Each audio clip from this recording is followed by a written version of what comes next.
السلام عليكم ورحمة الله وبركاته. اليوم أشوفكم أفضل تطابيق لمشاهدة الأنمي مع إعلانات قليلة جدا.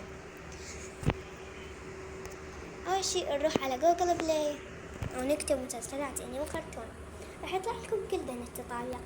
كل ذن التطابيق ما عليكم بهم،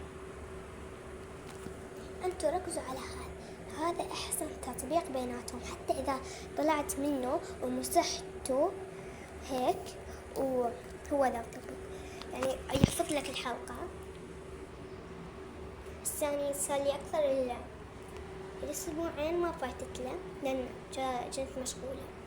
راح يحفظ لكم الحلقة، بس أنا إنترنت يمي ضعيف ولهذا ما قاعد يبدي بسرعة. هو يستقل على أي نت، بس يعني النت مالتي حيل ضعيف، قرب يخلص، ولهذا ما جاي يشغل أي شيء. وإذا عجبكم الحلقة حطوا لك تعليق على الفيسبوك حتى تصل كل شيء جديد. وإذا تريدون أي شيء خبروني.